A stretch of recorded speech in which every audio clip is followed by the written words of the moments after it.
about myself. Thank you all for taking the Okay, time. great. And I'm excited to be here. And thank you, Mariah and Brennan and Melissa. Tavis said he's going to try to hop back on, so hoping to see him by the end. I did prepare a display for today just because it's chilly. So I was hoping that maybe we'd get a little bit more signs, but I am up in northern Wisconsin. I reign near Minocqua, Wisconsin, which is an hour close to Lake Superior. Um, I was raised in this area. My mother was an archaeologist, so I grew up in the woods in a homestead, um, and really got interested in foraging as a little girl, making a lot of friends with everything I could meet out there. In the meantime, I did go to school where I got my administrative credential and my certifications for the early childhood. And for 19 years now, I've been the program director of an outdoor learning school here in Minocqua area. I have 4 children, lots of critters, and truly enjoy everything that these natural resources have to offer. I also teach at N.A.T.C in the realm of foraging and really enjoy all those interconnections that are made. It's amazing how awesome people come alive when they begin a relationship with the land they're on. Living in the Northwoods, it's more likely on your trail to meet something wild than another person. So really appreciate living up here in the Northwoods. I'm a board member of the Wisconsin Mycological Society, and I also co-host the Northstate Mycology Club here in Oneida, Vilas, and Lincoln County, Lang as well. Let's see here, what else? I am certified forest bathing therapist. And so if you don't know what that means, you can go ahead and Google it. It's not what you think. But it's given me an opportunity to really support my peers, students, and my elders growing up here. Yeah, so I also run Maecylium Momentos and Flora and Mycology of the Northwoods. And it's just services that I try to provide education and resources and forays for anyone who's interested in learning about the land around them. Yeah, I'm also group fitness certified. So on the side, I love to hula hoop. So you might find me on the woods but never slowing down, I guess. Okay, I'm going to share my screen here. It take me just a minute. Okay. All right. All righty.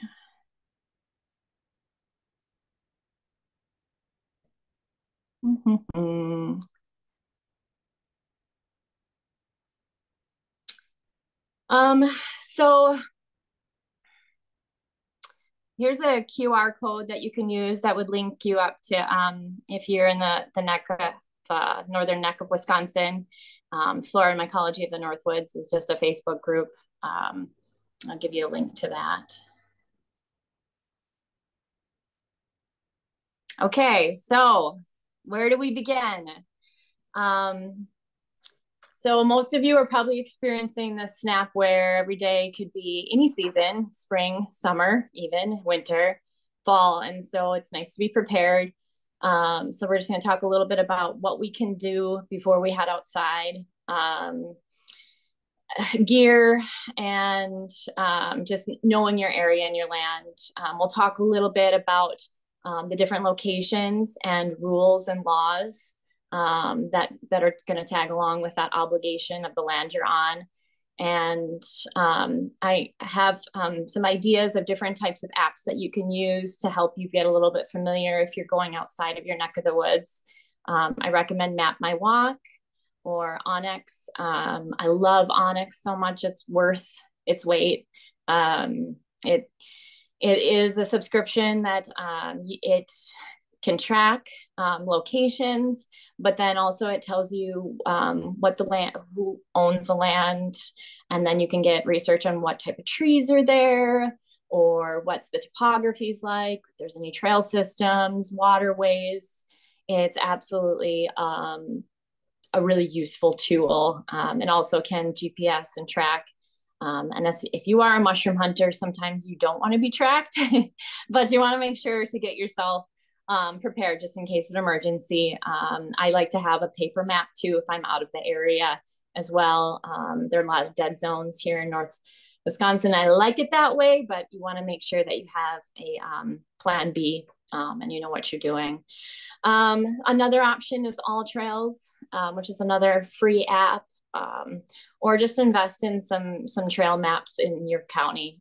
Some counties, at least where I am, have even interactive maps that you can click on different trail sites and locations, and they're interactive. So take a look and see what's in your county and offered. Gear is important too as well, because chances are if you are foraging, you're not going to stay on the trail. So your foot gear, I don't know about you, but chances are I'm going to get dirty getting outside. So getting a nice pair of waterproof boots or waders even. And then I always recommend getting a basket, something that's breathable. And we'll talk a little bit about why that is so important. And just some efficient tools would be just a small pocket knife. I also just for honorable practice, we'll talk about that later, I like to bring some sort of field guide out there with me so I can do my research if I'm identifying different flora that I'm not familiar with, so I don't have to take it back home or disrupt its environment. And yes, we're going to have to deal with pests, so bug spray. I also have a buddy, and so this buddy is someone I let them know where I'm going to be. And typically, if I say I'm going to be gone an hour, chances are they know it's more like 2 hours or 3 hours. But then at least they can check in on me, and at least can send a search party if I don't show up after sunset. So that's just it's a good rule of thumb, is just to let someone know that you're heading out. Okay, this is a really cool interactive map. And this link, I'm going to try to click on it to show you, but it's real live. And it's talking about the leaf index. It also talks about the budding index. And so on average, as of right now, we're 2 to 3 weeks ahead of budding and leafing. And so I would imagine the rate everything's going, that's going to be progressing the same way it is already. So if you have been out foraging the end of May, I can almost promise you in April, you'll be able to be doing the same things you're doing. And we've been seeing signs of that. For example, the sap this year has run a lot sooner, and it's been a great year for that as well. But let's see if I can go to it. Oh, nope, I can't. But I'll put in the links that or that chat, that link, so you can take a look and watch it. But on average, we have been experiencing record highs, almost unprecedented documented record highs in almost all areas. And so this map kind of shows those zones, how often they've seen records like this. And up here in the upper region, where it's the earliest spring ever been on record. So I'm not sure how this is all going to affect the algorithm of the natural story that's happening outside, but I'm super curious.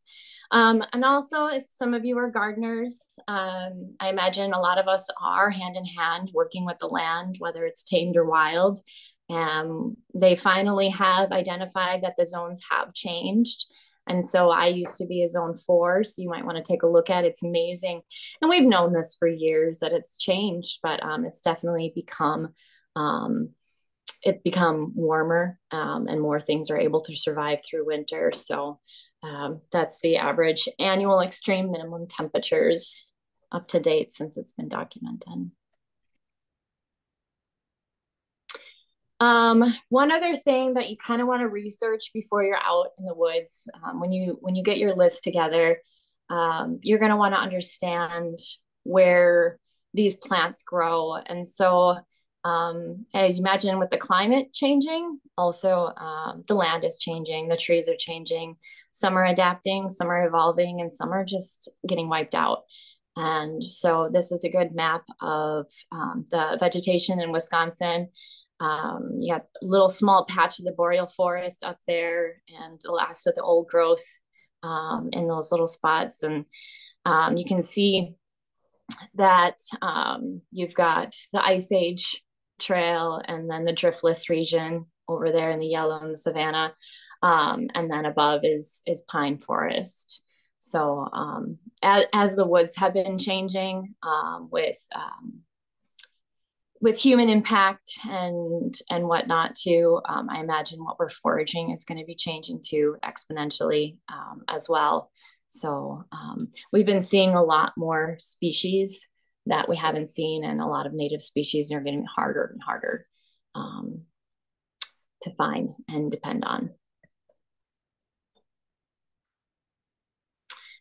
Okay, so today, oh, whoopsies, back it up. Today, I compiled a couple of different chapters in the focus of different areas of foraging.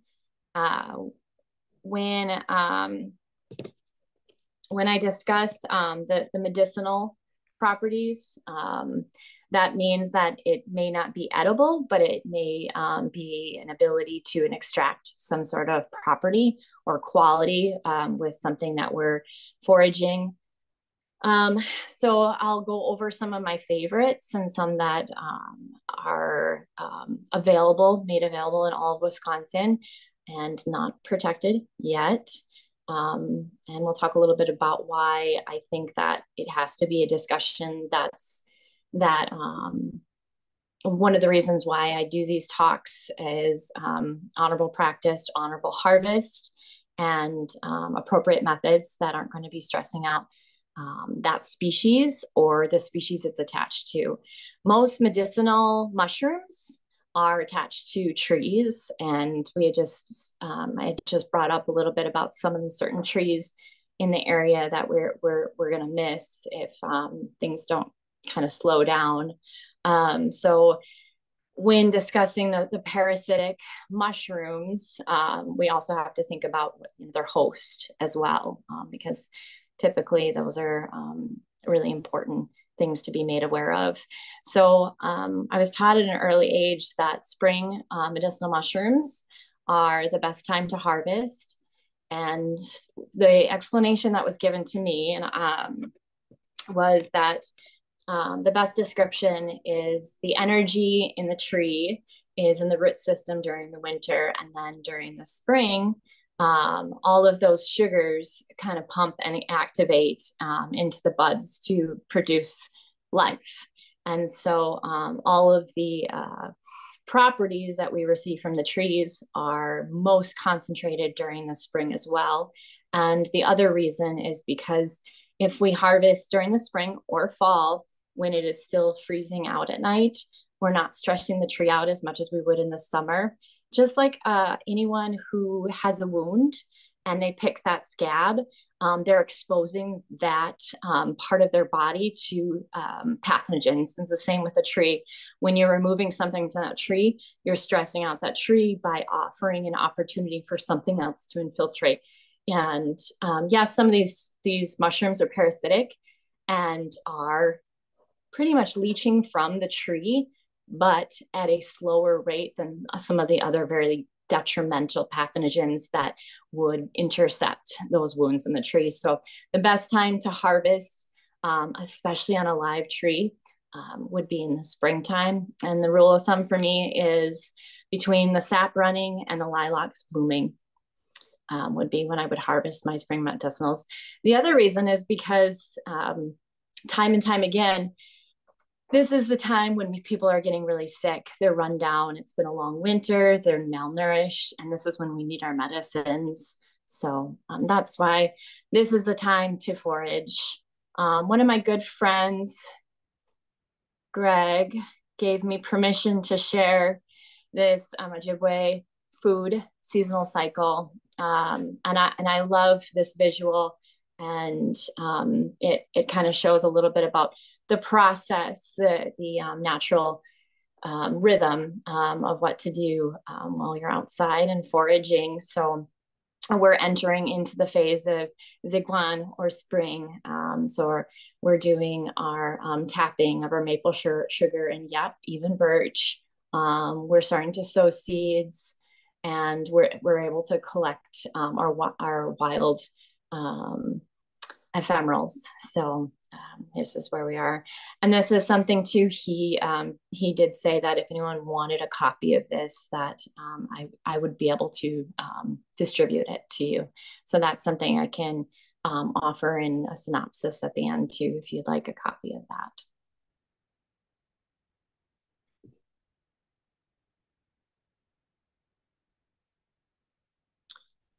Okay, so the first thing we're going to focus on, this is, by the way, this is so wild because I usually do live talks and I can't see anyone. And I'm such a social person. So if anyone needs to interrupt me or raise their hand, if they have questions, we'll have a Q&A at the end of this presentation as well. And I'll do my best to answer any kind of questions. So we talked a little bit about knowing your land and knowing your location, about gear safety, and what tools to bring, having a field guide. Does it make you feel better if I remove your spotlight so you can see other people in the chat here? Oh, sure. I mean, how do I do that? I just did that for you. So you should be able to like see other people like in the chat as they come up now because I took the spotlight off of you. Oh, I don't know. Oh, geez. That may not work if she's presenting, Melissa. I don't know if I can.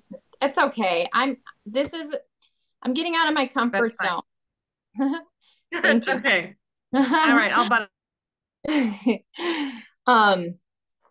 But before you head out too, you want to make sure you're doing your research on learning the rules and laws. And so today I'll try to give you a little brief overview of the different locations as we're discussing, but depending on if it's a municipal or county or state park, there might be local rules.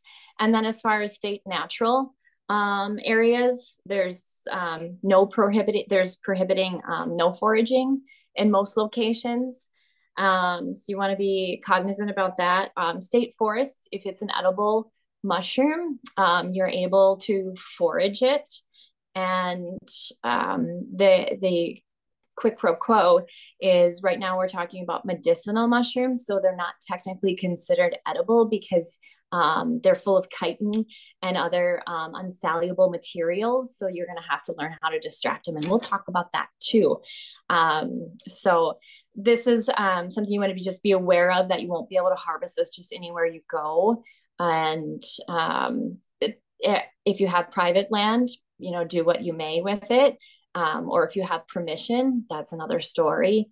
And ironically, some national forests or scenic riverways don't have rules against foraging. So I have links to that as well that I can send in the chat after this. But you'll have to do your research before you head out there.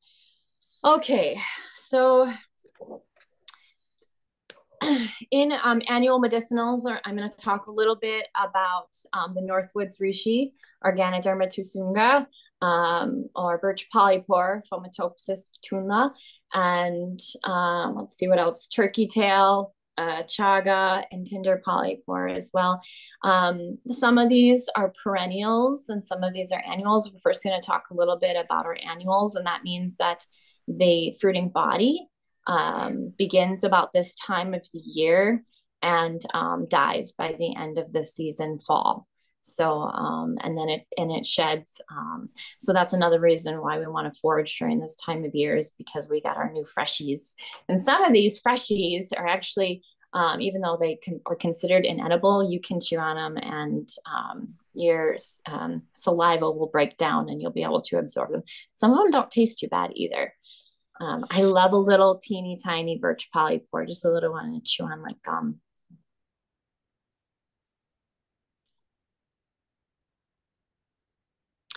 Okay, so I'm going to preach probably over and over again about some of like the code of ethics of honorable practice.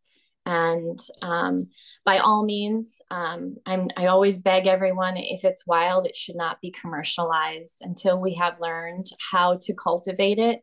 And this is probably my emotional opinion. Being in the woods, I don't think that it's at a rate where we can commercialize. And so I have seen what it's done to areas when someone thinks that they can make a dollar out of it. So I always just take what you need, and that's always a handful. And I feel like that is good energy of being able to exchange what you need, and never waste. Research the ecosystem. Like, are you in an area where there might be some protected species that might live off of that land or by that tree, and or the ecosystem is threatened by logging or whatnot. So take the time to research the history on it, getting to know your woods and its balancing system, because you're part of it. Research your medicines. Even the most healthy ingredients can be toxic. And this goes for everything in the entire world. If it's not handled properly, it can be toxic. And so be aware of preparation, handling, storage, and amounts. And then with all of our annuals, you want to treat them as if they're invasive. And it seems odd to me, but all of these annuals are parasitic. So imagine if you're carrying your basket around with this parasitic mushroom, and you bring it into your land, and all of a sudden your birch has got this mushroom. You're stressing out your tree, or you're spreading a disease. So you want to treat it as if it is invasive. So when you discard even the water that you're soaking in it, be aware of that as well. And then research primarily in the field. And so that's why I say to bring a field guide with you, and try to just be 100% before you're picking it from the tree as well. And so a lot of the forays that I offer at this rate, when we're doing it for research or educational purposes, this is one of the first rules that I'll say. It's like, don't pick anything, any of the polypores that are on the tree. Because one, they stress out the tree, and they're over harvested already in some more populated areas. So try to do your research while you're there. Okay, so, oops, sorry guys. You are fast. Okay, so a little bit about this food pyramid. I've worked with the USDA food program for 20 years now, and not until 2000 was a mushroom even accepted on that food pyramid, because they did tests from a button mushroom that was bought in a store, and it had absolutely no nutritional value. Why do you think so? Well, probably because it was grown in the dark on an inert object, and probably was malnourished to get to the fruiting body. And then the research started rolling out, and I'd say in the last 10 years, everyone is like, oh my God. So I really suggest we just update the food pyramid and add mushroom to every single little piece on the pyramid, because it really fills in all the blanks of everything.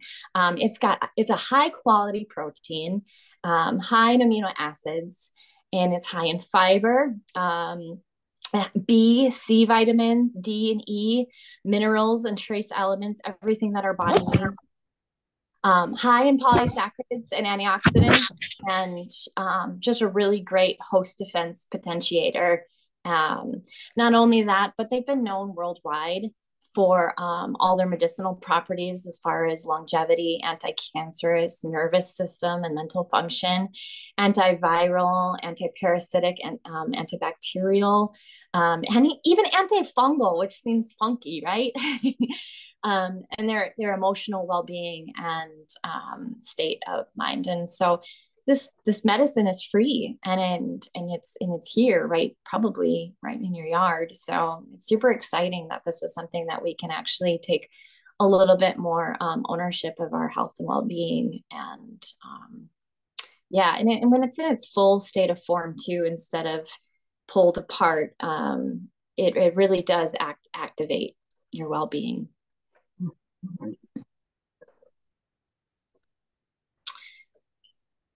This is one of my favorite ones. And back we go.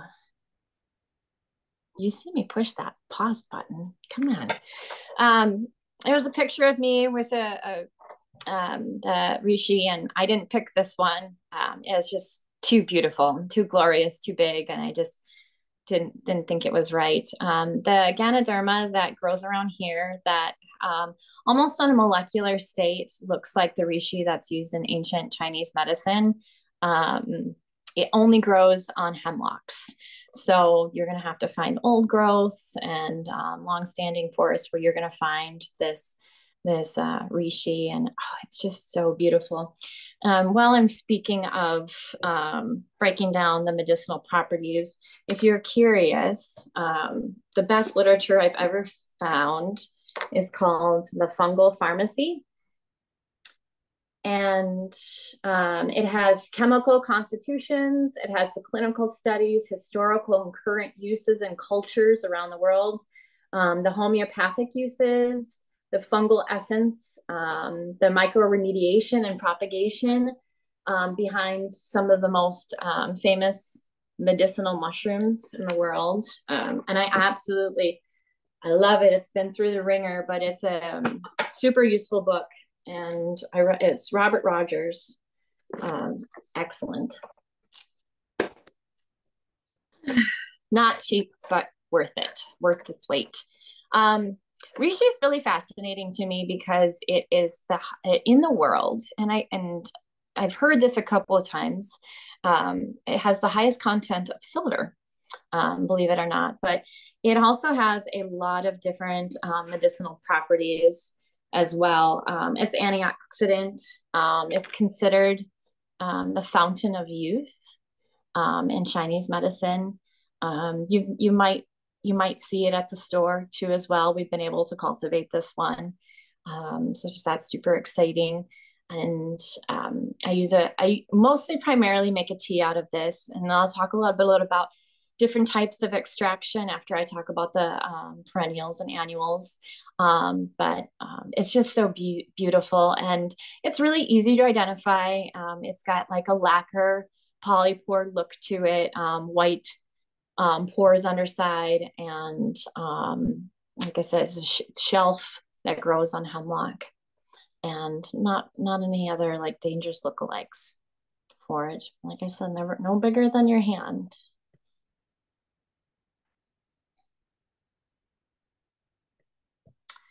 Chaga, gosh, I really struggled with having this conversation with chaga because my heart goes out to what's going on with chaga right now. It is really commercialized, and it makes me very uncomfortable just because, first of all, chaga isn't even actually the fruiting body of the mushroom. It's the Mycelium knot network. And first of all, we're really experiencing birches struggling right now as well. And a chaga can live on a birch tree for 30, 40 years. So just because chaga is on that tree doesn't mean that it is a stressed tree. But also, it's so commercialized now that it might be threatened in the next decade because of over harvesting. I don't know of any mycologists that have actually seen the fruiting body. I've only read about it. So in order for a chaga to have a fruiting body, it first has to live on that tree, and then the tree has to die and the chaga lives on. And after the tree rots, then it produces a single mushroom that spreads the spores. So in order for that to happen, that means it has to be left alone. I do use chaga. I use it not every day. And now there's some research rolling out that some of the ways that the chaga is processed possibly or commercialized is causing kidney issues. And I don't know if it's what exactly it is, or, you know, if you're buying at the store, you're not really positive what it is because it's not really regulated yet, nor that I'm suggesting it should be, but I would be cautious about purchasing it. But that is Emilymae, if I could drop in a note, is that you might like that. I do know at least a couple people who have seen the N.A.T.C, the chaga species' fruiting body. It's like a silvery sheen, and it's apparently very, very beautiful, but it almost can't be captured in like photographs because of how like, you know, silvery it is, kind of. Yeah. As like a crust kind of shape. And I think Arnie Martinson, if you talked to him about it, I think he's seen it. Yeah, so. Cool. I'll have to ask him about it. I've read up a lot about it, and I'm just like the elusive chaga mushroom. So it makes sense that it's silvery too. How neat. Thanks for sharing that, Mariah. Okay, so yes, only take what you need. And then we'll talk a little bit about the extraction methods too, because if you're extracting it inappropriately, you're going to get an inert chaga drink. So, and that is kind of complex. There's a couple of recipes that are used overseas that kind of discuss the reason being. But if you overheat it to that, it destabilizes the medicinal properties.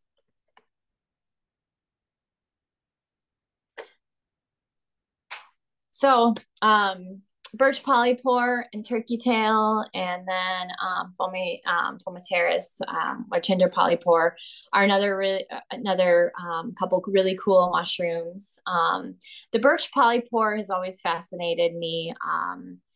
I'd say, I mean, just to give you a little story, about 11 years ago, I almost died, and they really didn't identify what exactly happened. But my liver, kidney, and pancreas were all failing, and I really had to relook at my lifestyle and diet to see if there was anything that I could adjust. And this was one thing that, you know, mushrooms probably were part of saving my life. And this birch polypore is known for lifespans about its medicinal properties too. And like I said, I like to chew on the little guys, and they're an annual, so they grow in the spring and then they kind of die, and then they only grow on birch. They're really easy to identify. They only grow on trees, and they're white spore print with white pores as well. They kind of have a texture of a marshmallow or thicker, and they're kind of spongy. Turkey tail, there's so many different tremedies, and we do have a lot around here. So everyone always gets nervous, like, oh, is it the right Trametes versicolor? All of the Trametes are not toxic, and all have medicinal properties. So let you know that. But the easiest way to tell between a true turkey tail and a false turkey tail is flip the underside. And if you can see the hairs, the pores of it, versus being smooth, then you've found yourself a turkey tail. And this one also you can chew on. It's fascinating because there's a lot of research for anti-cancerous properties, and now even America is kind of jumping on the bandwagon of its opportunities to support cancer. retreat. And then this one at the bottom is got some really cool history. You guys know N.A.T.C, the Iceman that was found in the Swiss Alps about 5,000 years ago or so. He was found with very few items, including 2 mushrooms, and you're looking at them. And Fomes fomentarius has got a lot of properties. When they did the research on N.A.T.C and did MRIs, they noticed that he was suffering from parasites. And so this is an anti-parasitic medicine that has been used. But not only that, it is contributed, well, it, so to speak, has been contributed to man being able to relocate because of its properties to hold on to fire. And so it was considered the fire keeper. And one person in the tribe would be able to carry that mushroom, and that would be the precious treasure that would get them to the next site so they could start a fire. And so it's got some really lovely history behind it as well. All are considered anti-aging, anti-inflammatory, anti-cancerous.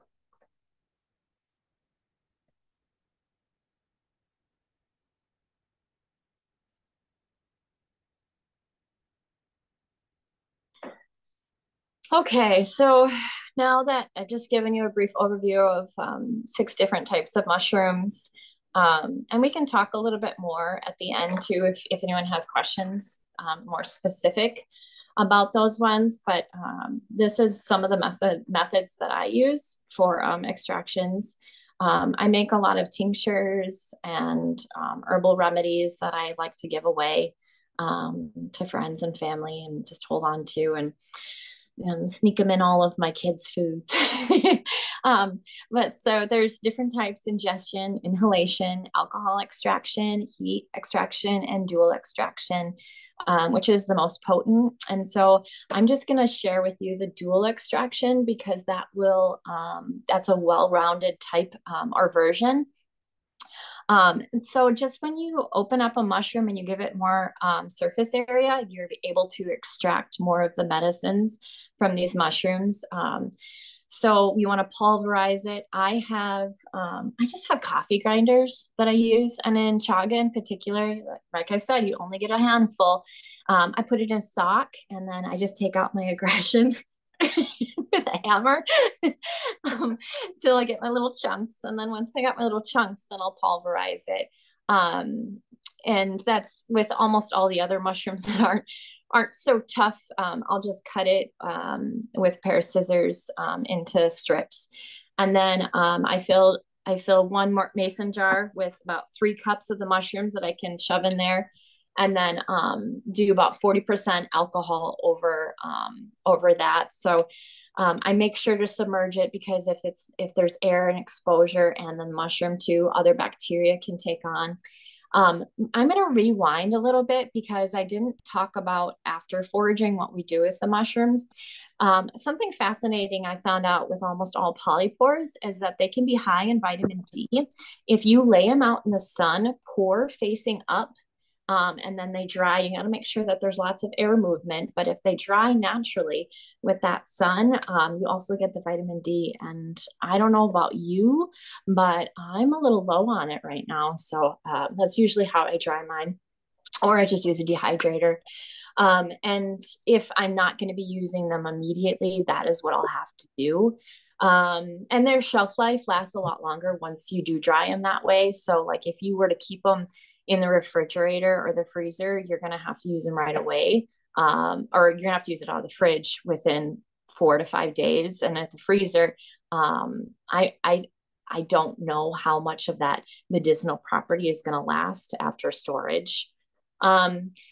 So you pour it over the alcohol, and then you place the lid on that, and then make it sure it's in a cool, dry place. And I will just tell it sweet nothings every day and shake that jar. And then after about a month or so, I measure a half a gallon of clean water. And then you have to make sure, especially when you're foraging too, that you're not exposing yourself to contaminants, because if you're in an area where you're foraging that there's a lot of human use, Try to be very aware or even ask around if herbicides are used, because that would be extremely detrimental. Same goes with your water. If you're not sure about the tap water or the water you're using, and it's so sad today, now these days that I have to bring that up, but if your water has contaminants in it, then it's going to contaminate your tinctures.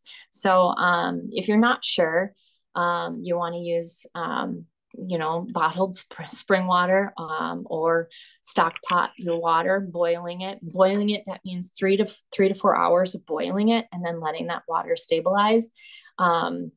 Because if you're going to heat up these mushrooms at a boiling temperature, you're gonna break down the molecular structure as well. But chances are you boil the water, let it simmer down, let it stabilize to about 50 degrees Celsius or whatnot. And then you're going to pour it over that first extraction of mushrooms. And then you could simmer it uncovered for 2 hours, stirring occasionally until 1 quart is left, and then let that ruminate to room temperature. And then you strain to jars. And so if you're not pouring that hot water right into the jar and you're actually putting your mushrooms in there and simmering. What's that? Oh, I thought I heard someone ask a question. And then you can make sure you put the lid on it after to wait for it to stabilize, so no bacteria comes from the air, or yeast for that matter, from your house. And then you can strain it, and then pour that liquid into the mushrooms into the jar. Or you can keep the mushrooms in there and add that alcohol extraction. So that's like the dual extraction method. Emilymae, there's a question that I got from friends asking, what type of alcohol do you use? Oh, good question. Whatever my husband is bringing home, I just we don't need this stuff. I use whatever, probably the crappiest stuff. Just a lot of people just use Everclear. I like gin just because I like the juniper flavor of it. And when we're talking about these extractions, the tinctures, you're really gonna only have like a 4-ounce jar and give yourself a dropper full for that tincture. So you're not really getting alcohol, you're not gonna get drunk. And you shouldn't be chugging your extractions either. It could be stressful on your body. So yeah, it can be whatever alcohol you want. You know what I used to make that was so darn good was I used to make a Kahlua extraction. And so after I extracted the mushrooms with the heated water, I would then put the rest of the mushrooms in that Kahlua jar and then add the water to it and let that steep. And pretty bomb. Pretty good. Get creative. I'm gonna just real quick cut in, just because of the fact that when you're asking a question like what kind of alcohol specifically, we're talking about grain alcohol, like the kind you can drink, because we're going to be orally ingesting this. And so we would never use wood alcohol in any situation on this, because of the fact that this is an ingestible product. And then also, just as an FYI for everyone, you can use Everclear or whatever, and that would certainly, get any alcohol soluble chemicals, readily in it or whatever. But it does not have to be that high of proof to be effective. You can use what she's talking about, like just regular, vodka, brandy, whatever, even like she said, Kahlua. So that's. Yes, get creative. It's super fun. And depending on how concentrated your extractions are, and that's depending on how much water you add, you can add it to all of your other alcohol bases. I used to love making wines, and I love to make mushroom wines and mushroom beers. And there's a lot of recipes out there now for being able to do that. So it doesn't necessarily have to be an extract. The dual extraction is really for a tincture style, but you I mean, if you want to be as simple as possible, you get your mushroom, you chop it up, and if you're not, if you don't, you can even skip the method of water and then just dump it in a bottle of whatever is your go-to. And not suggesting, I mean, but if you have like alcohol laying around, you could just dump it in there and let it seep for 4 or 5 months, and then you've just extracted your mushroom. And it's interesting because a lot of them don't change the flavor as well. And the reason why you have to use an alcohol extraction is because you have to have some sort of soluble material that's going to be able to pull those medicines out. And so there are times where I will use that method, or I'll just use a hot water method. And depending on what type of medicinal properties you want to get, you want to make sure you look that up. For example, if you boil some mushrooms, you're not going to get the medicinal properties. So it might very well be just hot water that you've let come down to a 100-degree temperature, and then pouring it into a jar with your mushrooms, sealing it up, and then shaking it every day for a couple months. And there you got one too. Yeah, so this is one example, and out of so many other options of doing it.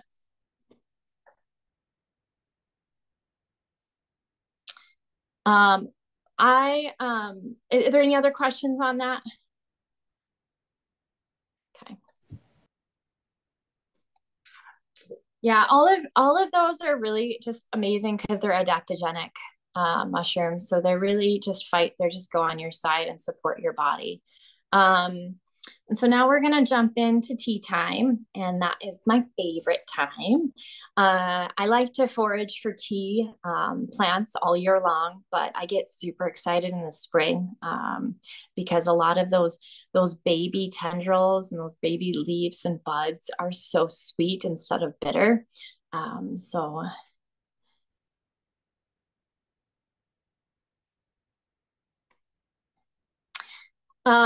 So back to being careful. You want to make sure you're 100% certain. Get on a group. There's lots of foraging groups. Follow Wisconsin Mycological Society or Flora and Mycology in the Northwoods, and get yourself some foraging buddies. Get yourself some literature. I always say get 4 pieces of resources, especially in the realm of, and I really appreciate everyone, in the introduction, we were talking about iNaturalist and how technical. I love that. I'm not technical because I feel like in this field, I've learned some of the species and then wait, they change. So I try to be like really layman's terms when I'm teaching, but it's good to know the species. It's good to know the families. It's good to know everything that the branch. So make sure you get yourself some foraging books. Darn, and I didn't actually bring any mushroom books. I didn't actually do this cat podcast at my house because I have a 5-year-old and a baby puppy. So I thought that would be quite a disruption. So I would recommend just getting yourself some resources and some books too. But moving on, make sure you are checking your area for potential contaminants. Don't eat anything that may be treated or near sources of pollution. This could be from the water or the air or the ground. Try to find foods that are as far away from human activity as possible, in the countryside or in the wilds. Not to say that I haven't roadside foraged, because I have. And it's amazing how much these places that are very used by people are great access points as well for foraging. And some of these plants really thrive in a disrupted environment, ironically. So once again, check the rules on foraging where you live and the rules and the laws and whatnot, or check with the landowner. Hey, yeah, there was a question in the chat, and you just kind of lightly hit on certain areas to forage and not to forage, and so they were talking about bioaccumulation of heavy metals, and if you personally are afraid of that? And if, you know, are there any areas that you kind of do try to avoid? Yeah, industrial areas for sure. And it's unfortunate, but we do have to have this conversation. Ironically, some of these herbs and mushrooms that we talk about are actually great bioremediators. And in some instances can inert an area. And also then you can consume it, which is wild to me. But yeah, I would say farmlands are huge, and big industrial urban areas as well. And it is a concern. Some of these herbicides and some of these noxious chemicals or carcinogenics, they can't be removed because they're inside the plant. So yes, as far away as possible, and if it's at all possible, you know, or start an initiative in your area. And I think that's what it's really going to happen is people like us are going to have to speak up and be like, hey, like this is affecting all of us, not just your field. So that's my little spiel on that. Yeah, and some, for example, nettle is actually used for bioremediation, but unfortunately, once it removes the chemical or the like mercury or whatnot from the ground, then it is in the plant as well. So they are our allies, and we'll do our best to support us. But yeah, you have to be very aware of that. If you are allowed to forage, never take more than you need, and whenever possible, leave the root in the system. There will be a few exceptions of some noxious weeds or invasive species that we'll talk about.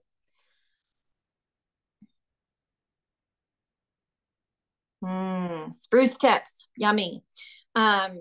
This is the time of the year where we will be picking up pine, spruce, fir, spruce tips. And they're high in vitamin C, A, and E. They're a great expectorant. They're antifungal, antimicrobial. They're high in magnesium and potassium, anti-inflammatory as well. So, and they taste pretty good. I, it kind of tastes piney, but I like it. They've got a citrusy just bite to them. And there's some kind of rules of thumb. Always pick from elder trees. So you know, so you're not stressing out the young ones. And then never pick more than 20% of the tips in a single tree. And never pick from an atypical or young tree. It might stunt its growth too, because it's going to develop differently depending on how it's manipulated. My favorite, I'd have to say, is spruce tips. They are so delicious. Here's a picture of them in the middle. Spruces are really easy to identify, and you can tell they're the tips because they're a lighter green and they're soft to the fingertips compared to the actual spruce itself.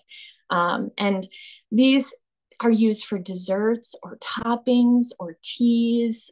They're just so lovely. But you can pretty much any kind of conifer pick. The only one you want to be concerned about, which doesn't naturally grow around here, but I feel like I should as a mentor tell you about, is the yew tree, which is toxic. And I don't have a picture of that here, but it kind of it's pretty easy to identify as well. Yeah. Yeah, and sometimes you can't identify the tree too, and there's some new apps now that are pretty cool. Like there's a leaf ID app that you can take a picture of the needles or the leaves, or you know, go online into a group site, and you know, and if you don't know, you know, ask someone who does before you just start picking. But in this realm of needle tips, you can't go wrong. If it doesn't taste good, then don't pick it anymore. So yeah. Also, some of my favorite are the little, oh man, I'm so sorry, guys.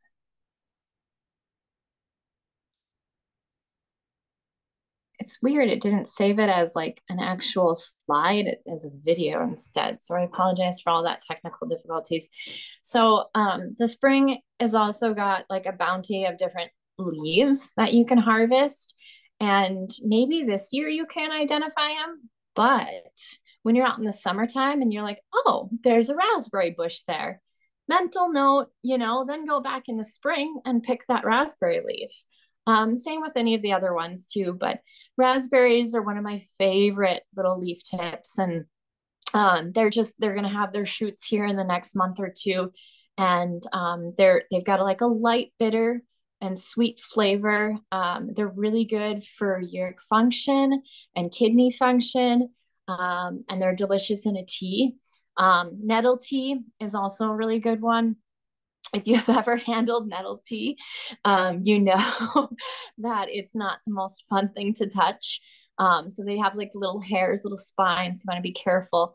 And when I go out foraging, I know some people who go out foraging and spread themselves with that nettle because it helps with rheumatoid arthritis and circulation, ironically. I do not like that sensation whatsoever. So I'll always have my gloves and I'll rub it, and those hairs will kind of break off. But when you heat up the nettle tea, it also breaks it down too. And so, like I said, the more surface area you have to a plant or a mushroom, the more of the medicine you're going to have. And nettle tea is, it's good tonic for bone and inflammation. And it's high in A, C, D, and K. So great one to know. Violets, wild violets are everywhere, and there's so many different types of viola. And I just put a couple of them up here, but they're really easy to identify with their heart-shaped leaf. And all parts of the plant are edible. I love using violets for spring rolls or salads. And the leaves too they're just lovely. And then we've got thistle, which is also really spiny too. Same circumstance. In this case, I'll step on it with my foot for a while in the opposite direction of the spines to rip those out. And this is one that I will remove to the tuber, and the tubers are delicious if you cook them. Yeah, those are some easy ones to identify. Yeah. You're back. Ginger. And so here's another one that's used for tea that's been used in this area way before settlement. And it's an easy one to identify. It's not as close as the ginger that you maybe get from the store, but it has that bitterness, that astringentness, and that citrusy. And depending on if this is your property or if this is something you want to propagate, because it is used for hedges and floral displays too, but the root and the leaf are edible. Easy to identify.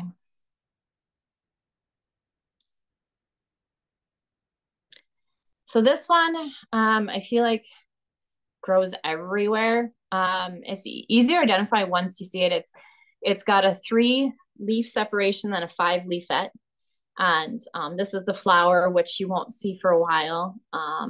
But sarsaparilla is the original root for root beer. And so you can use this for a tea. It helps with vitality, energy. It's great for flavoring. Yeah. Oh, it's high in vitamins too. I think antioxidants as well.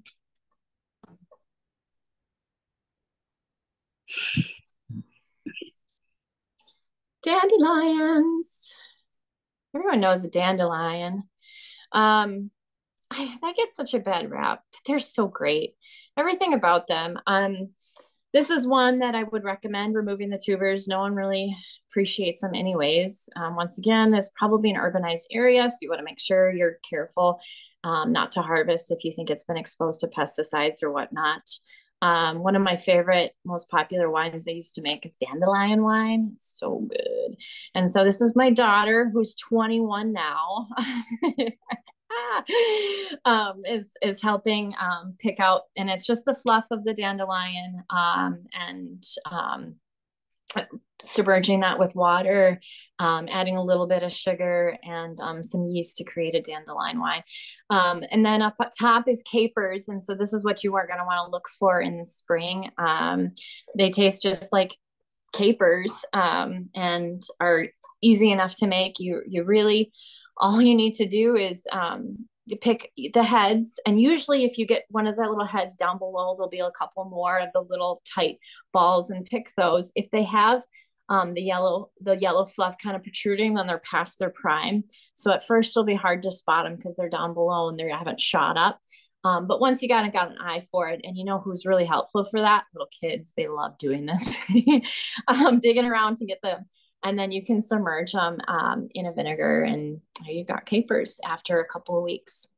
And then the root too can be cooked or boiled or steamed as well, or made into a pesto. And now the dandelion leaves are a little bitter, but you can use them for salads as well. So go for it. This is a fun activity to do with your kiddos.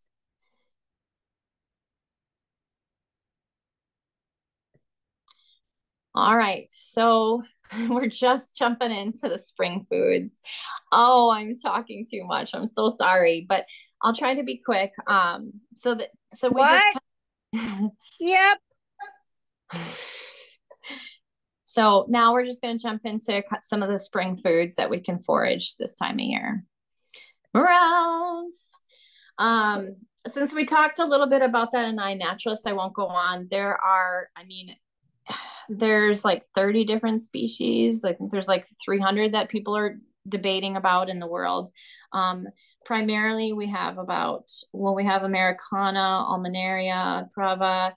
We have quite a bit of different types of morels here, but they're really easy to identify. And I think since I was a little girl, I've called them the gateway mushroom because usually the morel is like, gets someone hooked who's like, oh, I don't like mushrooms. And then they try morel and they're like, mind is blown.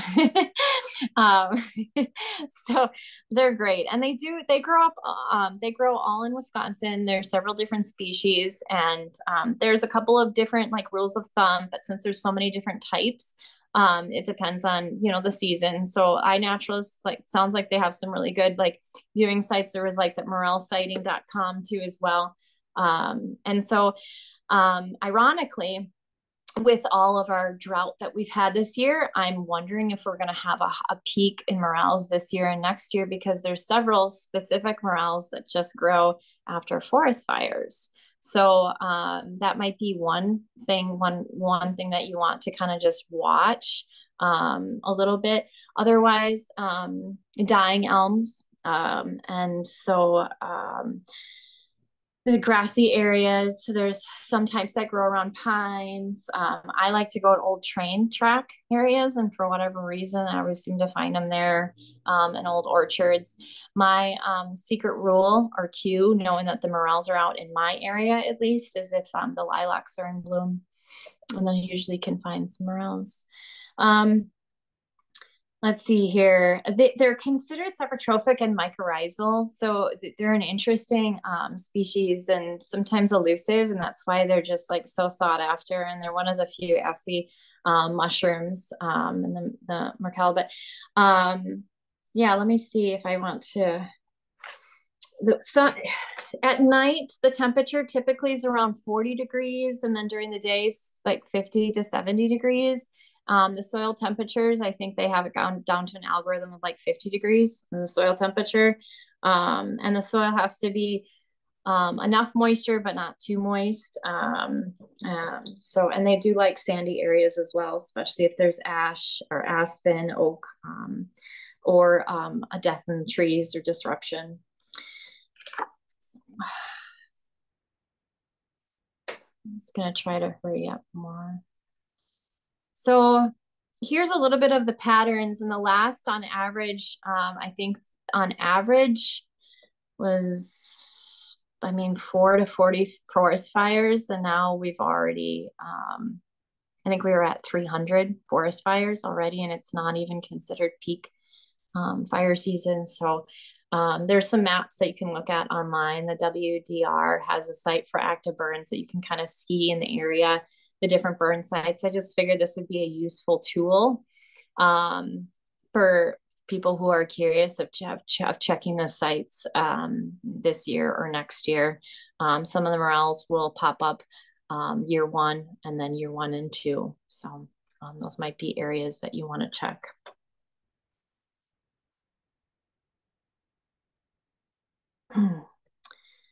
This is another one. Oh, darn it. Sorry, guys. I keep pushing that button and then it doesn't stop.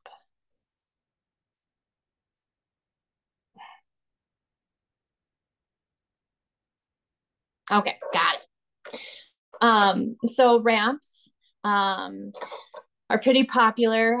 In some areas now, they are starting to get regulated because they're over harvested, typically for commercial use. So just be aware of that. When we started picking ramps, we would take the whole plant, and there's my oldest son in the corner with the bulbs. And now we're a little bit more cognizant about it, and don't take the bulbs. And also check your areas. They're not allowed for foraging in state lands or natural areas. So you got to get resourceful where you're going to go for foraging these. And they'll start popping up. They're pretty easy to identify. You can always do the smell test, but they've got like a nice, like waxy leaf, and the shoot is pretty easy to identify too. You can crease it over and it smells like onions, and you hit the jackpot. They're found in birch and sugar, longstanding maple, or poplar, basswood, hickory, or an oak forests. I usually find them when there's a lot of topography as well. So just a change in slant or elevation. I feel like primarily I usually find them near bellwort or bloodroot or ginseng or mayapple, or all the other ephemerals like trilliums and trout lilies too. They are in some national parks allowed for foraging, but this is something that you have to be like really creative of where you're going to go foraging. There are times where I will identify an area that's about to be logged, and after an area is logged, then they don't ever come back. And so since it was already going to get destroyed, there's been times where I've transplanted them to kind of keep them alive. And that's one way that I've tried to like being able to still forage these and try to protect them as well. Yeah, they lower blood pressure and help with cholesterol. And they're just so fragrant and delicious. And you can pretty much substitute them for any kind of garlic or onion. Ramp butter is just amazing. Ramp salt. And they look really cool too when you put them on a frying pan and just like bubble up and sizzle. And they're just excellent spring food. Oysters start coming. There's several different types of oysters that will spring all the way to fall. And so oysters you are allowed to forage those in state parks and state natural areas because they are considered an edible mushroom. They're easy to identify. When I teach my mushroom classes, like this is one we'll talk about, because usually in the beginning of mushroom hunting, I just say, stay away from anything that's gilled, unless, and so this would be the exception. An oyster mushroom always grows in a dead or a dying tree. Hardwoods, smells like anise or licorice, so it's kind of easy to identify as well. You might see little black beetles, the oyster beetle that lives there. You usually find it on a dead or a dying hardwood, and they have white decurrent gills, and usually off center stipe, if it's a small stipe, or if there's any stipe at all, or stem in other words. They reduce bacterial levels in the body, and they slow cancer growth as well. And they're delicious edible. You can really put them in any other mushroom dish that you would have. But with all wild mushrooms, you want to make sure you fully cook them. And if this is your first time exposing yourself to wild mushrooms, make sure you take a little bit, just like any dog that gets a new dog food might get an upset stomach. It's the same thing. You're exposing yourself to something else that's got, a new experience that might be disruptive to your stomach, or might just take a little bit to learn how to digest it. So don't panic. But I say, just as a rule of thumb, just try a little bit, and just cook it and saute it with butter, and see how you like it with the flavor, and then get creative with it.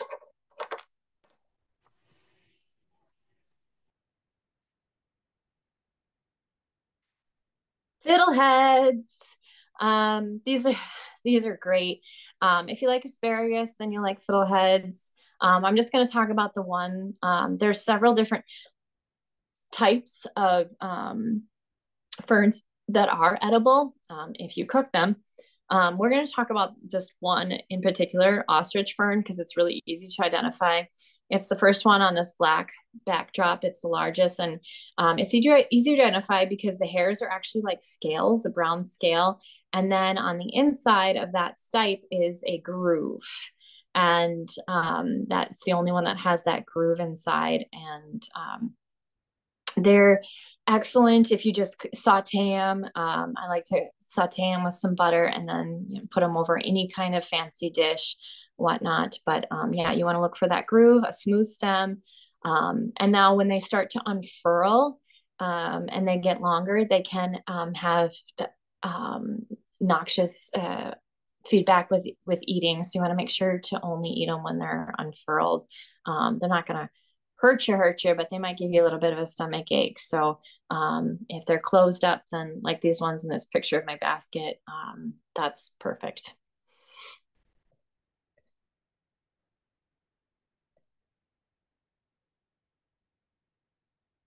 So this is the consolation prize if you don't find morels. I usually always find these. if it's dryad saddle, formerly known as Polyporus squamosus, or pheasant back. And these are easy to identify. They're always growing on dead and dying trees. When you flip them on their side, they've got like squishy pores, and they smell like watermelon. The younger ones are best, the softer, tender ones. And the older ones, you could cut out the outer layer and shave it, but saute them. And they're pretty good. I like to cook them with a mushroom medley is, but they don't have a strong flavor and the texture is great.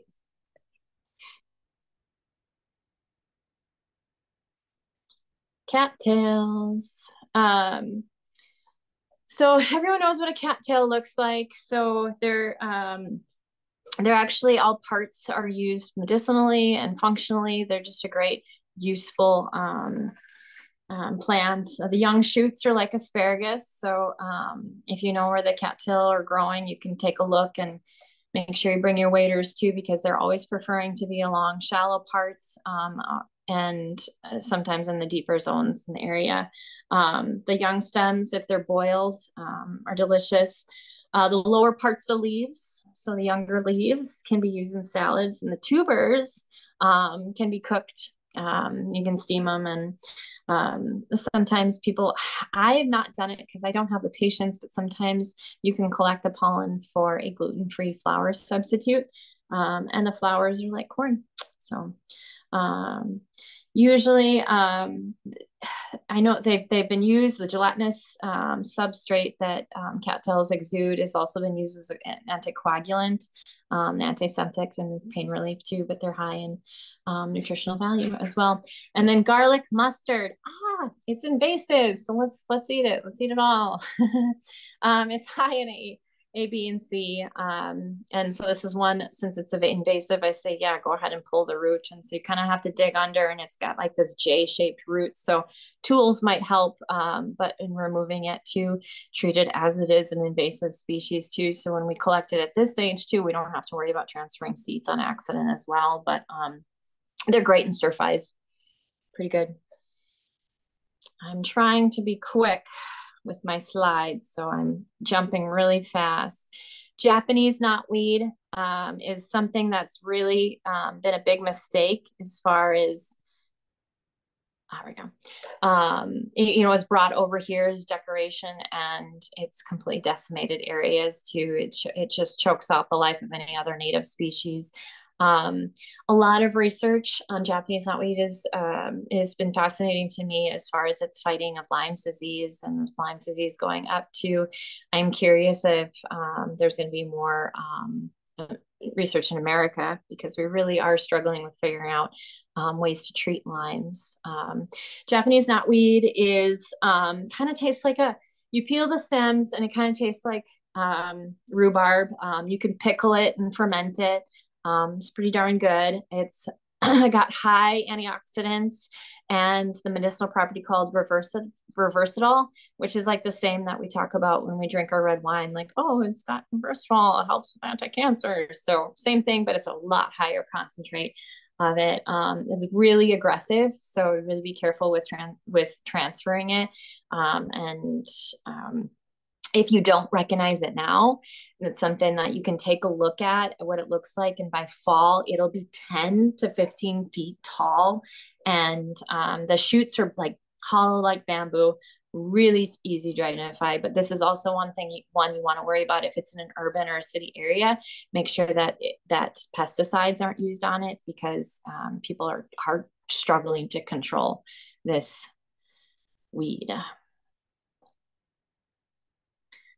Maple sap collection. I imagine some of you are maple sugar, maple syrup collectors. And this is a fun tradition that we've been doing since my kids were little guys. And the best recommendation is, if first of all, you just identify the amount of trees, if you have some on your property that are at a healthy age. You don't want to be tapping younger trees. Make sure they're not stressed out. But typically, with maple sap, you want, and they have the supplies now, even at like the hardware stores and whatnot. So you can kind of take a look too. But we were talking about spring medicinals earlier, and how all the energy from the roots that's stored is going into the tree. And so typically maple sap is collected when it's still freezing at night and 50 degrees during the day, because that's when those sugars are going up into the tree to produce those buds. And so that's the time to collect it. When the buds start to come out, or it starts to get warmer, then the sap, it doesn't have the highest sugar content, and also it starts to taste really bitter. So it is an ephemeral, because sometimes it can only be, I mean, when it's running, you gotta go. It's a short-lived season. Anyways, you can get almost all you need for the tools to just do a couple of trees from your property, just to get the children or family members outdoors doing something fun.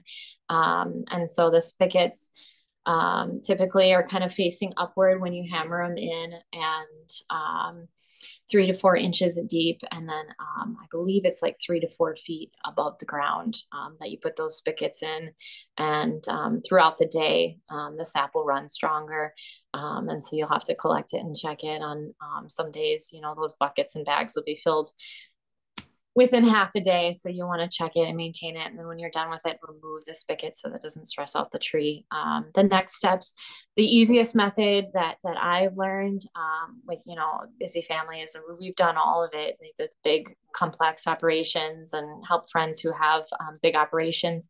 But in the simplest, like beginnings, before you get all of the equipment, you literally could just pull out a crock pot in your house, and it smells just amazing, and pour that sap in. It's like 20 to 40 to 1. So like 20 to 40 gallons is only going to make 1 gallon of syrup. So yeah, you do have to cook it down a little bit. But consolation prize is that you've got a free room fragrance. I love maple syrup too, above almost all sugars, because of its lower glycemic index as well. Cleavers is a great one that helps with kidney support and function, and that's an easy one to identify. You might have played with this one as a little kid. It's got little hairs on it, and if you pick the plant and you stick it to you, it'll stay.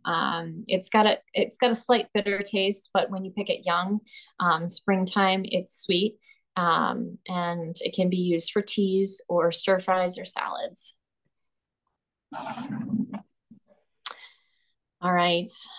And then I just wanted to focus one page on spring rolls, because that's my absolute favorite thing. And some of the pictures are gone. So let me just fix that. Nope.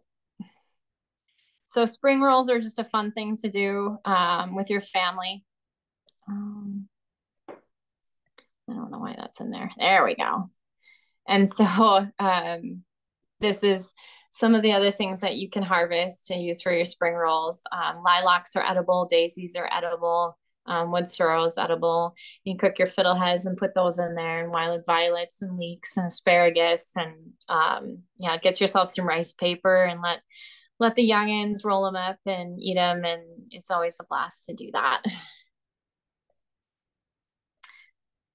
So sorry, went over in time. I apologize. But if you have any other questions too, you can reach out to Maecylium Momentos or Northstate Mycology Club or through the Wisconsin Mycology Society as well. And I want to say thank you for sponsoring me in this lecture and supporting the community and getting more in touch with the land and area. So I really appreciate that opportunity. And then I'll just open the table to any questions. And if you have to head out, you got to tuck someone into bed, I understand, but I appreciate you attending. All right. How do I? Okay, thank you so much, Emilymae. And people have done the little clapping emoji, so that's fun, and the party emoji. Also, if anyone wants to, you can unmute yourself and ask a question, or you can put it in the chat, but please feel free to do so either way.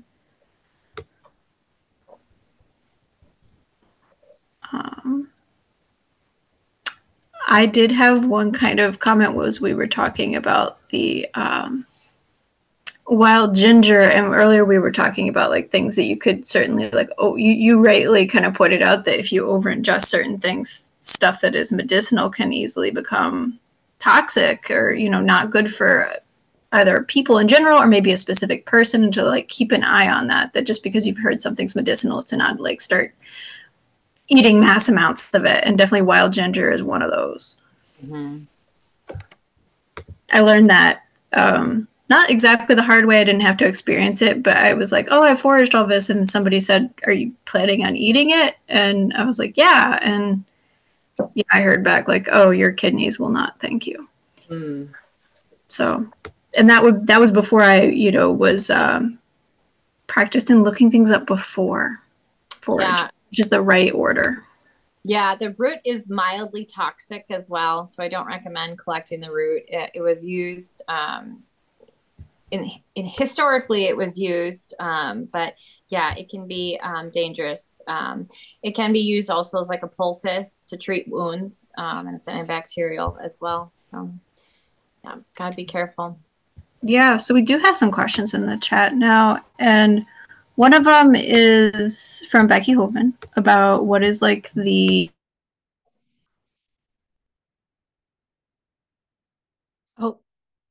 you just froze. Time frame for burn morel. Sure, if we allegedly have burn morels in Wisconsin, but I wouldn't put it past fungi to surprise us yet. So, yeah, I was doing some research on that because I'm curious too, because we're not usually an area that gets burns. So, there's a couple of them, the tomatosa and the eczema, which the eczema is 1 to 2 years, and it's from burn sites where it was primarily conifer. And the tomatosa is 1 to 2 years as well. I have a little insight on that. Oh, yes, please. So importuna, sextulata, tomentosa, rufoburnia, they don't grow here. Okay. Yeah, and that is also what I had heard, just like what Tavis had heard. But I think it's good to learn these things and keep an eye on it because we are on the same continent as these things. And as you said, if things change, if say we have a different relationship to burns, which I hope we don't, but you never know. No, and it's not saying that they're not going to show up after a burn, but they wouldn't be what we would classify as a burn morel.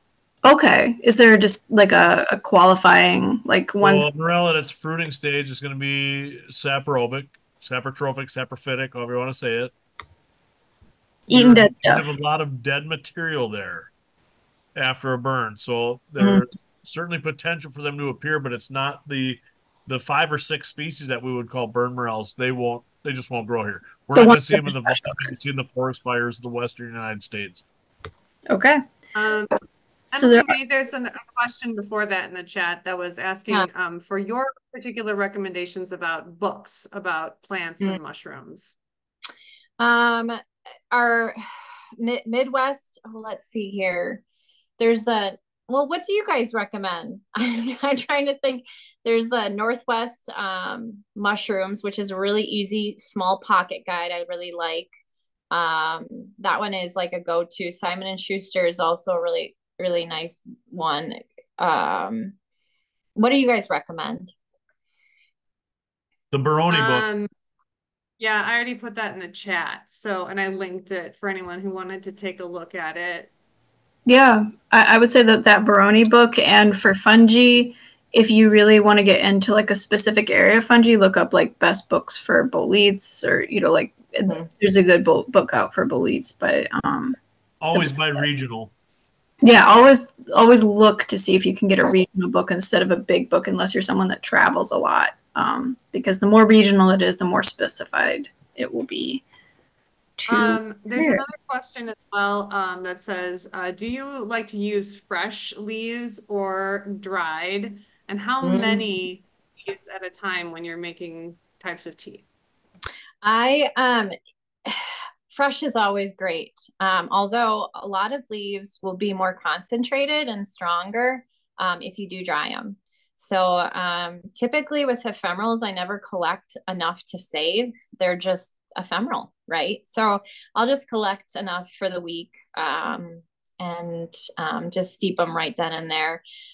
So usually, well, with the invasive ones, I'd say collect all the heck you want and then do whatever the heck you want with it. But with some of these other specific leaves, I'm trying to think off the top of my head, like raspberry leaves, 20%, I think would be of a plant, no more than 20%. And that's being gregarious, I think. Anything more than that can really stress out that situation. There's also a question that says that they're in northern Wisconsin and they hope to find some classes or forays coming up with you. So what do you have coming up yet this year, Emilymae, that you'd like to invite people to join you? You can go on Nicolay Area Technical College. I think there's 3 courses for mushrooms and then actually cooking with mushrooms I'm super excited about. And then I know that we've got a lot with Wisconsin Mycological Society. I would say forays really don't start for me in northern Wisconsin until the 3rd week in July. And that's but everything's different this year. So I don't know. So I guess it would be dependent on that, but go ahead and check out Flora and Mycology of the Northwoods, and that'll keep you kind of updated of anything else that's happening as well. Or Maecylium Momentos too. And I do offer one-on-one or property assessments too in the Northwoods as well. On that note, Emilymae, so everybody thought spring came early, but what was interesting was the mushrooms that were appearing in January and February were fall mushrooms. So it wasn't an early spring, it was an extended fall. We are back on track for a normal spring. Okay, I'll hold you to it. We will. For sure. You heard it here with weather reports from WMS's own It meteorologist. was 16 degrees today here. Yeah. Yep, it's been hard because I already put away all my winter stuff. I was like, I'm done. I'm walking barefoot. Here I am. So.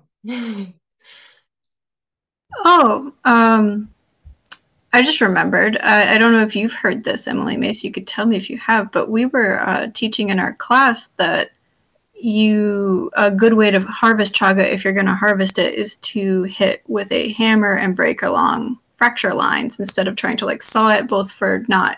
And Tavis was saying a lot of regrowth from that sclerotia of the chaga instead of having it kind of just, Yes. Yeah. Because it does have fracture lines, and that's also a great way to make sure you really have chaga, because that's a key. That's true. Yeah, I've never used a saw with chaga, so yeah, that's a good note. Yep, and I'm down to the base of like I'll find chaga and I won't even take it until I can do this to it and take it, like because that's how I'm just so cautious about it now.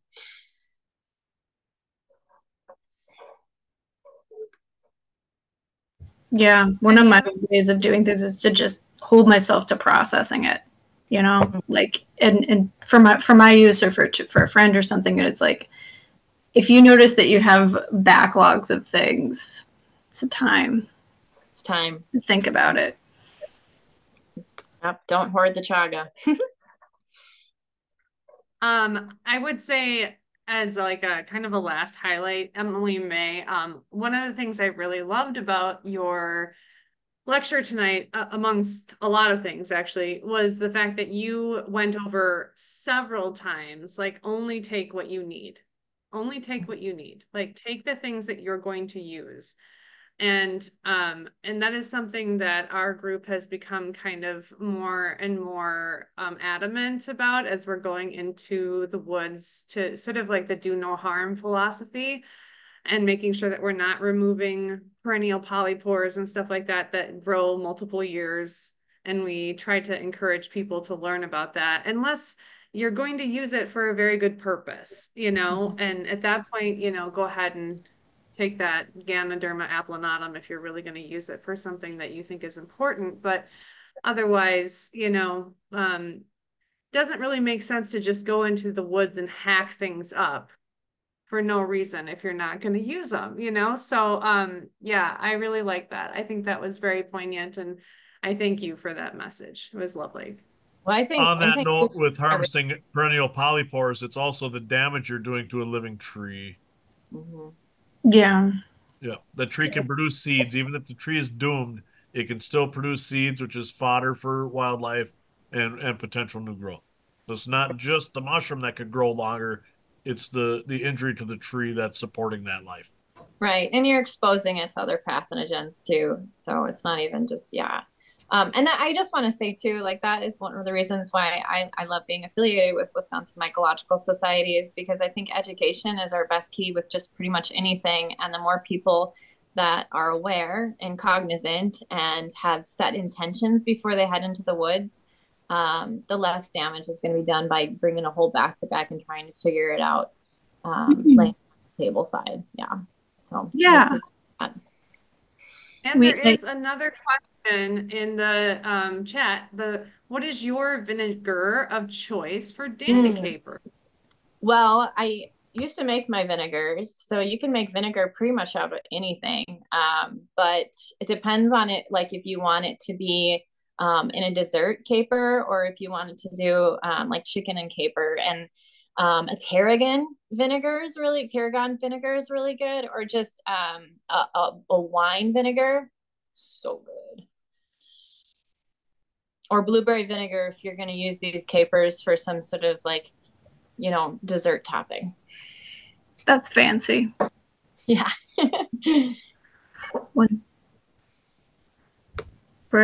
Let's see, were there any other questions, either the chat or unmuting yourself? And also, Joy, I see your cat and I like him or her.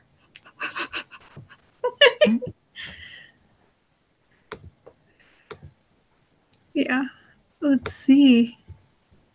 I don't see any other questions, so we might be. Oh, and somebody's just recommending braiding sweetgrass, and that is a. Oh, yes, Robin Kimmerer is amazing. She is a poet and scientist and a historian all in one. I recommend anything that she writes. She's lovely. I think too, just out of the, if everyone's interested too, maybe we'll do a synopsis and like a finishing email that will give you book recommendations and some of those key features and maps and links for people so that they're able to continue scaffolding on everything from today. Thank you guys for coming. Thank you, Emily. And then a couple of announcements for things that are coming up in 2024. So our first forays are going to be starting in May. And the first one of the spring season is going to be on the 11th. That's South Kettle Moraine. And after that, the 19th is North Kettle Moraine. All of these forays that we're going to be having will eventually be on our website and on our calendar. So you guys can always look at that and use those in order to update your own schedules. I think we're going to be having a 2023 annual meeting review, kind of a review of 2024 or 2023 and 2024. So the invite will be set out for that, and it'll just kind of be a update for everyone of like what we've accomplished over the last year and what we're going to be trying to do this upcoming year. And I think that's pretty much it. We did just send out our newsletter this morning, I think, wasn't it, Mariah? Yeah. It was and this morning. Okay. And the links for all of our retreats and descriptions of all of our retreats are in that document as well. So take a look at that. And if you all want to, you know, have an experience where you get to know a little bit more about mushrooms and have some kind of one-on-one time with the experts, those events are wonderful opportunities for people to get together with like-minded individuals, get in the woods, find some mushrooms, and learn some stuff. So also some really interesting articles in there. A couple of them we actually took from the Mycofile from NAMA. And I think that it's a pretty good newsletter this time. So yeah, check it out. Does anyone else have any comments, questions, applause for Emilymae because she's wonderful? Anything else to add? Yeah, really great presentation. We'll see you guys up in Hiles in the third week in July. Oh yeah. Yeah. You know, it will be. Someone asked, have you had Lyme disease, Emilymae? I did not have Lyme disease, but I grew up in the back 40, barefoot, barely wearing clothes for my whole childhood. So I mean, it hasn't pulled past me because some of my symptoms were exhibiting just like Lyme disease was. And if you can see the chat now, Emilymae, many people say thank you very much for your presentation. Yes. Now, thanks, guys. I'm glad you enjoyed it. Sorry, it was really hard to wrap it up in 45 minutes. There's so much to cover. So hopefully it was all useful. I was going to say, I learned some new ones. I hadn't realized you could eat Japanese knotweed. So, okay, well, everyone, we have recorded this, so we have that, and Emilymae is going to send her Emilymae's follow-up treasures to, and I'll work with you, Emilymae, to get that sent to the WMS mailing list. So there'll be an email you guys will get, and I'll just say good night to everyone. Thanks, everyone. Good night. Enjoy the season. Thank you very much. Good night. Bye. Bye.